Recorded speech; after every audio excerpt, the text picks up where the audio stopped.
এক ভাই কমেন্ট করছে, তোদের ভাষায় আমরা নাস্তিক। আর আমার প্রশ্ন হলো, তোদের আল্লাহ যদি সবকিছু সৃষ্টি করে থাকে, তাহলে তোদের আল্লাহকে কে সৃষ্টি করেছে? দেখেন ভাই, আমি ছোট মানুষ, আমি হয়তো কোনো বড় মুফতির মতো আপনাকে ফতোয়া দিতে পারবো না, কিন্তু আপনার উত্তর সেটা আমি অবশ্যই দিব একটা ইসলামিক ঘটনার মাধ্যমে। হয়তো আমি বড় কোনো হুজুর না, তবে আমি মুসলিম, আর মুসলিম হিসেবে যদি সামান্য প্রশ্নের উত্তর না দিতে পারি, তাহলে আর কি হলো। একবার ইরাকের সব নাস্তিকরা একত্রিত হয়ে ওইখানে সব আলেমদেরকে বলল, তোমরা যদি আমাদের 4টি প্রশ্নের উত্তর দিতে পারো, তাহলে আমরা সবাই ইসলাম ধর্ম গ্রহণ করে নিব। নাস্তিকদের প্রথম প্রশ্ন ছিল, আল্লাহ এখন কি করছেন? নাস্তিকদের দ্বিতীয় প্রশ্ন ছিল, আল্লাহ একাই পুরো পৃথিবীটাকে কিভাবে পরিচালনা করেন, কিভাবে দেখেন?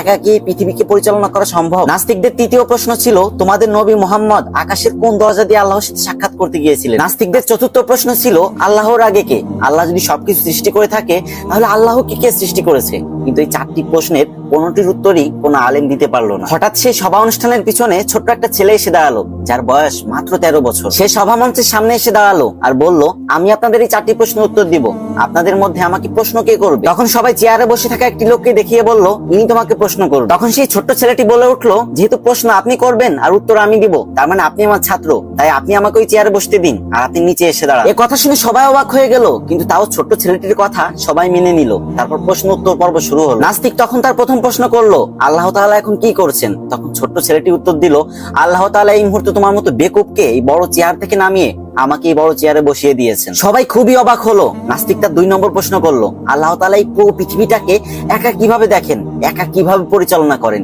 একা হয়ে এটা কিভাবে সম্ভব? তখন ছেলেটি সবাইকে একটা 4 কোণাওয়ালা ঘরে নিয়ে গেল আর সেখানে একটা মোমবাতি জ্বালিয়ে দিল আর বলল, বলো তো এই মোমবাতি কোন দিকে তাকিয়ে আছে? তখন নাস্তিকরা সবাই বলে উঠলো, এটা কখনোই বলা সম্ভব না, কারণ এই মোমবাতির আলো পুরো ঘরে ছড়িয়ে আছে। তখন ছেলেটি বলে উঠলো, আল্লাহ তাআলা ঠিক এভাবেই তার নূর আর রহমত দিয়ে পুরো পৃথিবীটাকে ঘিরে রেখেছে, এভাবেই সে পুরো দুনিয়াটাকে পরিচালনা করে। সবাই হতভম্ব হয়ে গেল। নাস্তিকদের 3 নম্বর প্রশ্ন ছিল, তোমাদের নবী মুহাম্মদ আকাশের কোন দরজা দিয়ে আল্লাহর সাথে সাক্ষাৎ করতে গিয়েছিলেন? তখন সেই ছেলেটি হাতে একটা ডিম নিয়ে বলল, এই ডিম থেকে 22-23 দিন পরে বাচ্চা ফুটে বের হবে, এবার তোমরা বলো তো বাচ্চাটা ঠিক কোন দিক দিয়ে বের হবে? নাস্তিকরা বলল, ঠোঁট দিয়ে ডিম ফুটো করে বাচ্চা বের হবে। তখন ছেলেটি বলল, ঠিক কোন দিক দিয়ে বের হবে?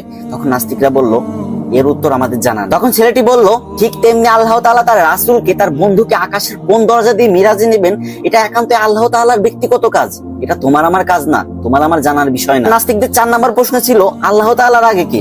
সবারই তো সৃষ্টিকর্তা আছে, তাহলে আল্লাহ তাআলাকে কে সৃষ্টি করেছে? তখন ছেলেটি উত্তর দিল, তোমাদের মধ্যে ভালো অঙ্ক কে করতে পারে? তখন একজন ব্যক্তি হাত তুললো। তখন ছেলেটি বলল, তুমি 1 থেকে গুনতে শুরু করো। আর লোকটি 1 থেকে গুনতে শুরু করলো, 1 2 3 4 5 6 7 8 9 10। তখন ছেলেটি বলল, এবার তুমি থামো, এবার তুমি 10 থেকে উল্টা গুনতে শুরু করো। তখন লোকটি 10 থেকে উল্টা গুনতে শুরু করলো, 10 9 8 7 6 5 4 3 2 1। তারপর লোকটি একা একাই থেমে গেল। তখন ছেলেটি বলল, তুমি থামলে কেন?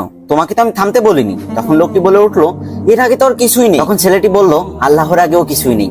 সামান্য একটা সংখ্যার আগে কি আছে এটাই যদি তুমি বের না করতে পারো, তাহলে সেই মহান সত্তা আল্লাহর আগে কি আছে এটা তুমি কি করে বের করবে?